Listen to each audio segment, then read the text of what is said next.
അങ്ങനെ ഒരുങ്ങുന്നവർക്ക്, തിരുത്തത്തോടെ അങ്ങനെ സ്നേഹിച്ച് ജീവിക്കുന്നവർക്ക് ഇന്ന ദിവസം മരിക്കുമെന്ന് അവർക്ക് മനസ്സിലാവും.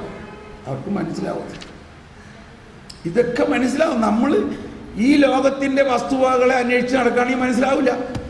ഞാൻ മരിക്കുകയാണെങ്കിൽ ആ സ്ഥലം ആരുകൊണ്ടും ഈ സ്ഥലം ആരുകൊണ്ടും ഇതൊക്കെ ഉണ്ടാക്കിയിട്ടിട്ട് ഇപ്പം എന്ത് കാര്യം ഉണ്ടായി? ഇപ്പോൾ പറഞ്ഞില്ലേ, അലക്സാണ്ടർ ചക്രവർത്തി മരിച്ചപ്പോൾ അയാൾ അപ്പോഴാണ് ചിന്തിക്കണം, മരിക്കണേക്കുന്നു, അയ്യോ ഇത്രയും സാമ്രാജ്യങ്ങളൊക്കെ പിടിച്ചുണ്ടാക്കിയിട്ട് എന്ത് പ്രയോജനം? പക്ഷേ അയാൾക്ക് ദൈവം ഒരു ജ്ഞാനം കൊടുത്തു, എൻ്റെ കരങ്ങൾ പുറത്തിട്ട് എന്നെ അടക്കിക്കോളൂ. അപ്പോൾ നമ്മളിപ്പോൾ ഈ ജ്ഞാനം ഉണ്ടാകണം. ഇതൊന്നും നമ്മൾ മരിക്കുമ്പോൾ കൊണ്ടുപോകാൻ പോണില്ല എന്നും, ഇതെല്ലാം നമുക്ക് ഭാരമായിരിക്കും. ഒരാൾക്ക് സമാധാനത്തോടുകൂടി മരിക്കുന്നതിനുള്ള തടസ്സം എന്തൊക്കെയാ? ഈ വക, അയ്യോ ആ സ്ഥലം അവൻ്റെ പേരിൽ എഴുതി വെച്ചാൽ അവന് പ്രയാസമാകുമല്ലോ.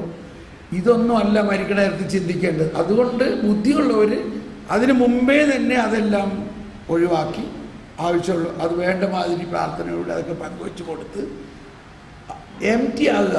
ആത്മാവിൽ ദരിദ്ര ഭാഗ്യവാന്മാർ. ദരിദ്രം എന്ന് പറഞ്ഞാൽ ശരിക്കും ഫിസിക്കലായിട്ടുള്ള ഒരു ദാരിദ്ര്യം, നമുക്കൊന്നുമില്ലാത്ത ഒരവസ്ഥ ആ മരിക്കുന്നതിന് മുമ്പ് ഉണ്ടാവുന്നതാണ് ഏറ്റവും നല്ലത്. അതാണ് നമ്മൾ അതിന് മുമ്പ് എല്ലാ ഭാവമൊക്കെ വെച്ച് കൊടുത്ത് എല്ലാവരും വിളിച്ചു, ക്ഷമിച്ചു, എല്ലാവരെയും സ്നേഹിച്ചു. അപ്പോൾ ചിലവർ മരിക്കുന്ന സമയത്ത് ഞാൻ ഇന്ന ദിവസം ഇന്നമാതിരി മരിക്കാനാവും, അതുകൊണ്ട് നിങ്ങൾ മക്കളെ നിങ്ങളെല്ലാവരും വരും. അങ്ങനെ എല്ലാ മക്കളുടെയും സാന്നിധ്യത്തിൽ എല്ലാവരോടും സന്തോഷത്തോടെ സമാധാനത്തോടെ ഗുഡ് ബൈ പറഞ്ഞ് മരിക്കാം. അത് വളരെ സാധാരണമാണ്. ഒരുപാട് പേർക്ക് അങ്ങനെ ഉണ്ട്. അതായിരിക്കണം നമ്മളെ ഇപ്പോഴേ മുതലുള്ള ലക്ഷ്യം. അത് വലിയൊരു അനുഭവമാണ്. അപ്പോൾ അങ്ങനെ നമ്മൾ ആ ത്രിത്വൈക ദൈവവുമായിട്ടുള്ള ലയനം ഇവിടെ വെച്ചുള്ളത് എപ്പോഴും നമ്മളെ ശുദ്ധീകരിച്ചുകൊണ്ടിരിക്കുന്ന ഒരവസ്ഥയാണെന്ന് വിശ്വസിക്കുക. ഓക്കെ, അപ്പോൾ അതാണ് സ്വർഗം. ഇനി പെട്ടെന്ന് തന്നെ ശുദ്ധീകരണ സ്ഥലത്ത് അങ്ങ് പോയേക്കാം. അപ്പോൾ എന്താണ് ശുദ്ധീകരണ സ്ഥലം എന്ന് പറയുന്നത്? ഇതിനെക്കുറിച്ചാണ് പ്രത്യേകിച്ച് നമ്മുടെ നാട്ടുകാർക്ക്, കേരളീയർക്ക് ഭയങ്കര പ്രശ്നമാണ്. ഇപ്പം ഇത് കഴിയുമ്പോഴേക്കും ആരെങ്കിലും എൻ്റെ അടുത്തൊരു കൊച്ചു പുസ്തകം കൊണ്ടുവന്ന് തരുന്നേ, ബ്രദറെ ഇതാണ് ശുദ്ധീകരണ സ്ഥലത്തിലേക്ക്, ദൈവത്തെ ഓർത്ത് ആരും എൻ്റെ അടുത്ത് കൊണ്ടുവന്ന് തരണ്ട, ഞാൻ ഇതിനകത്ത് പറഞ്ഞിരിക്കുന്നത് മാത്രമേ വിശ്വസിക്കുന്നുള്ളൂ. ഇതിനെക്കുറിച്ച് ഒരുപാട് പുസ്തകങ്ങൾ പബ്ലിഷ് ചെയ്തിട്ടുണ്ട്. ചിലർ പറയും ഞാൻ ശുദ്ധീകരണ സ്ഥലത്തിൽ പോയി വന്ന ആളാണെന്ന് പറയും, ഞാൻ നരകത്തിൽ പോയി വന്ന ആളാണെന്നും പറയും. ഇതൊന്നും അല്ല നമ്മൾ വിശ്വസിക്കേണ്ടത്. ഇപ്പോൾ ഈശോ തന്നെ ആ ഉപമയിൽ എന്താ പറഞ്ഞത്? ലാസറിനെ സ്വർഗത്തിൽ നിന്ന് വിട്, എൻ്റെ ആളുകളോടൊന്ന് പോയി പറയട്ടെ എന്ന് ധനവാൻ പറഞ്ഞപ്പോൾ പറഞ്ഞു, നിന്റെ ആളുകൾ സ്വർഗത്തിൽ നിന്നൊരാൾ പോയി പറഞ്ഞിട്ടല്ല വിശ്വസിക്കേണ്ടത്, പ്രവാചകന്മാരും ദൈവത്തിൻ്റെ വചനവും പറയുന്നത് അവർ വിശ്വസിക്കണം. ദൈവത്തിൻ്റെ വചനം പറയുന്നത് വിശ്വസിക്കാത്തവൻ സ്വർഗത്തിൽ നിന്നോ നരകത്തിൽ നിന്നോ ശുദ്ധീകരണ സ്ഥലത്തിൽ നിന്നോ ആര് വന്നെന്ന് പറഞ്ഞാലും അതല്ല വിശ്വാസം. വിശ്വാസം എന്ന് പറയണത് എന്താ? കണ്ടത് പറയുന്നതാണോ? എന്താ വിശ്വാസം? അപ്പം എനിക്കറിഞ്ഞൂടെ ഇങ്ങനെ ഓരോരുത്തർ ഇത് കഴിയുമ്പോൾ ദേവളത്ര ഇത് ശുദ്ധീകരണത്തിൽ പോയി വന്ന ഒരാൾ പറയണതാണ് ഞാൻ പറയണത്. അപ്പം ഞാൻ എന്ത് പറയും? ഞാൻ കാണാതെ വിശ്വസിക്കുന്നു. അപ്പം ഇതെല്ലാം ഇന്ന് നമ്മുടെ ജീവിതത്തെ പിടിച്ചു വലച്ചുകൊണ്ടിരിക്കുകയാണ്. നമ്മുടെ വിശ്വാസക്കുറവിൻ്റെ ഏറ്റവും നമ്പർ 1 പ്രൂഫാണത്. അവിടെ പോയി വന്ന ആൾ പറഞ്ഞേക്കുന്നതാണത്. ആ വിശുദ്ധനെ ഇങ്ങനെ വെളിപ്പെടുത്തി കൊടുത്തു, ആ വിശുദ്ധന് ഒരാൾ വന്ന് ഇങ്ങനെ ചോദിച്ചു. ഇതൊന്നും സഭയുടെ ഔദ്യോഗിക പ്രബോധനങ്ങളിൽ ഇല്ല. എന്നാൽ ഇത് സംഭവിക്കാം. ഒരാൾക്ക് വേറൊരാൾ വന്ന് പറഞ്ഞു, നീ എനിക്ക് വേണ്ടി പ്രാർത്ഥിക്കും, ഞാനിങ്ങനെ ശുദ്ധീകരണ സ്ഥലത്തിലാണ്. ഇനി അവിടെ കണ്ടതെല്ലാം അതൊരു ദർശനമായിട്ടായിരിക്കും കാണുന്നത്. എന്താ പറഞ്ഞേ? കണ്ടിട്ടുണ്ട്. നമ്മൾ ഈ കണ്ടതിൻ്റെ ഒന്നും മുഴുവനല്ല നമ്മൾ കേൾക്കുന്നത്. ഇപ്പം അവിടെ കണ്ടു, ഒരു ഭയങ്കര തീ കണ്ടെന്ന് പറഞ്ഞാൽ കോഴീനെ പൊരിക്കണമാതിരി പൊരിക്കുമെന്നല്ലേ നമുക്കറിയാവുള്ളത്.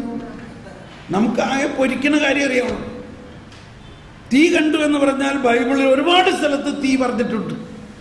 കർത്താവ് ഈശോ മിശിഹാ തന്നെ പറഞ്ഞിട്ടുണ്ട്, ഞാൻ ഭൂമിയിൽ തീയിടാനാണ് വന്നേക്കണത്. അത് ഏത് തീയാ? കർത്താവ് എന്തിനാണ് വന്നത്? നമ്മൾ മരിച്ച വിശ്വാസികളുടെ ഒന്ന് പ്രാർത്ഥിച്ച പ്രാർത്ഥന, ശുദ്ധീകരണ ആത്മാക്കൾക്ക് വേണ്ടിയുള്ള പ്രാർത്ഥന ഒന്ന് പ്രാർത്ഥിച്ചേ. മരിച്ച വിശ്വാസികളുടെ ആത്മാക്കൾക്ക് തമ്പുരാന്റെ മനോടുത്താൽ സ്വർഗത്തിൽ ചേരാൻ, എന്നിട്ട് നിത്യപിതാവേ ഈശോ മിശിഹാ കർത്താവിന്റെ വിലമതിയാത്ത തിരിച്ചോരയുടെ യോഗ്യതയാൽ. കണ്ടോ? അപ്പൊ ഈ പ്രാർത്ഥനയിൽ തന്നെ അടങ്ങിയിരിക്കുന്ന അതാണ്. ഇപ്പൊ നേരത്തെ ഒരു ചേട്ടൻ സാക്ഷ്യം പറഞ്ഞ മാതിരി നമ്മൾ പ്രാർത്ഥിക്കുന്നുണ്ടെങ്കിലും അതിന്റെ അർത്ഥം മനസ്സിലാക്കിയിട്ടല്ല പ്രാർത്ഥിക്കുന്നത്. ഈ പ്രാർത്ഥനയിലെ ആദ്യത്തെ ശബ്ദം പറഞ്ഞേ മരിച്ച വിശ്വാസി. ആരാ മരിച്ചിരിക്കണേ ഇവിടെ? ആരാ മരിച്ചിരിക്കുന്നു? ഉച്ചത്തിൽ പറഞ്ഞേ മരിച്ച വിശ്വാസി. ഒന്ന് ഉച്ചത്തിൽ പറഞ്ഞേ മരിച്ച വിശ്വാസി. ഒരു വിശ്വാസി മരിച്ചാൽ അയാൾ എവിടെ പോകും? പറയും, ഒറ്റ വാക്കിൽ ഉത്തരം പറയും. അയാൾ എവിടെ പോകും? സ്വർഗത്തിൽ പോകും. മനസ്സിലാവുന്നുണ്ടോ? ഒരു വിശ്വാസി മരിച്ചാൽ അയാൾ എവിടെ പോകും? അയാൾ സ്വർഗത്തിൽ പോകും.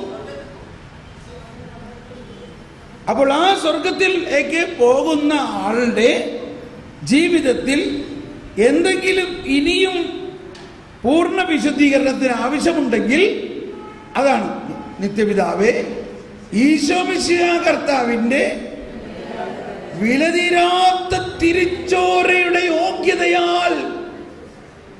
അതോ നമ്മളുടെ പരിഹാര പ്രവൃത്തി കൊണ്ടാണോ? ഈ കർത്താവ് ഈശോ മിശിഹാ തന്നെ ബലിയർപ്പിച്ചിട്ടുള്ളത് ഈ ഭൂമിയിലും ശുദ്ധീകരണത്തിനും അതിന് ശേഷമുള്ള ശുദ്ധീകരണത്തിനും കൂടി വേണ്ടിയാണ്. അത് ഓട്ടോമാറ്റിക്കായിട്ട് നടക്കുന്ന ഒരു കാര്യമാണ്. നമ്മൾ ഇത്ര പെരുത്ത് കിടന്ന് കരയേണ്ട ആവശ്യമൊന്നുമില്ല. എന്ന് പറഞ്ഞാൽ ശുദ്ധീകരണ സ്ഥലത്തിലെ ആത്മാക്കൾക്ക് വേണ്ടി പ്രാർത്ഥിക്കേണ്ടെന്ന് ഞാൻ പറഞ്ഞില്ല. പറഞ്ഞോ? പ്രാർത്ഥിക്കണം. പക്ഷെ എന്ത് ബോധ്യത്തിൽ പ്രാർത്ഥിക്കണം? അവർ സ്വർഗത്തിലേക്ക് തിരഞ്ഞെടുക്കപ്പെട്ടവരാണ് എന്നും അവർ സ്വർഗത്തിൽ തീർച്ചയായിട്ടും പോകുമെന്നും വിശ്വസിച്ചിട്ടാണ് നമ്മളിത് പ്രാർത്ഥിക്കുന്നത്. മറിച്ച് ഇപ്പം എന്താ പ്രശ്നം?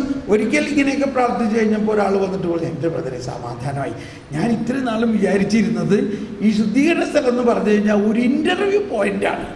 അവിടെ പാസ്സായാൽ സ്വർഗത്തിൽ പോകും, ഫെയിലായാൽ നരകത്തിൽ പോകും. അതല്ല ശുദ്ധീകരണ സ്ഥലം. ശുദ്ധീകരണ സ്ഥലം ഒരു സ്ഥലമല്ല. അത് ഒരു പൊരിപ്പിക്കുന്ന സ്ഥലമോ അതൊന്നുമല്ല.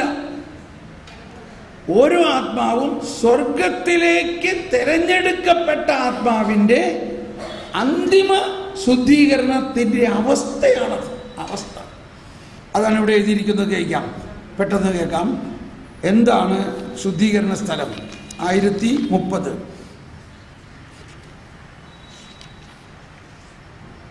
ദൈവത്തിൻ്റെ കൃപാവരത്തിലും സൗഹൃദത്തിലും മരിക്കുന്നവർ പൂർണ്ണമായി ശുദ്ധീകരിക്കപ്പെട്ടവരല്ലെങ്കിലും, കണ്ടോ, പൂർണ്ണമായി ശുദ്ധീകരിക്കപ്പെട്ടവരല്ലെങ്കിലും, ഇവിടെ ഞാൻ മനസ്സിലാക്കുന്നത് ഇങ്ങനെയാണ്: ഞാൻ പൂർണ്ണമായിട്ട് ശുദ്ധീകരിക്കപ്പെട്ടവനല്ലെങ്കിലും ഞാൻ ദൈവത്തിൻ്റെ മകനാണ്.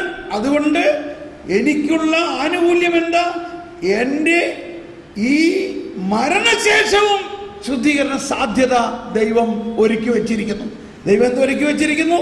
എൻ്റെ മരണശേഷവും ശുദ്ധീകരണത്തിനുള്ള സാധ്യത ഒരുക്കി വച്ചിരിക്കുന്നു. ഇങ്ങനെ ഒരു പ്രിവിലേജ് ആയിട്ട് നമുക്ക് മനസ്സിലാക്കണം.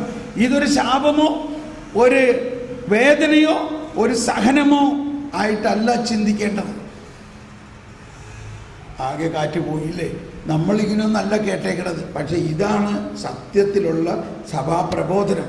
ഇപ്പം ചില പുസ്തകം ഞാൻ കണ്ടിട്ടുണ്ട്, അതിൻ്റെ ആദ്യം കത്തോലിക്ക സഭയുടെ മതബോധന ഗ്രന്ഥത്തിൽ ഇങ്ങനെ പറഞ്ഞിരിക്കുന്നു എന്നും പറഞ്ഞൊരു പേജ് എഴുതിയിട്ടുണ്ട്. അത് കഴിഞ്ഞിട്ട് അതിനകത്ത് പറഞ്ഞിരിക്കുന്ന മുഴുവനും അതിന് ഓപ്പോസിഷനായിട്ടുള്ള കാര്യങ്ങളാണ്. ഇങ്ങനെ ഇന്ന വിശുദ്ധൻ ഇങ്ങനെ പറഞ്ഞു, ഇന്ന വിശുദ്ധൻ ഇങ്ങനെ പറഞ്ഞു, അവിടെ ഇതുപോലെ തീയാണ്, അവിടെ ഇതുപോലെ പുഴുവാണ്, അവിടെ ഇതുപോലെ. ഇതൊന്നും സത്യമല്ല. അതെല്ലാം വായിച്ച് നമ്മളിവിടെ കിടന്ന് പേടിച്ച് വിറച്ച്, അയ്യോ എൻ്റെ അപ്പൻ മരിച്ചിട്ട് 3 വർഷമായി, ബ്രദറെ പ്രാർത്ഥിക്കണേ.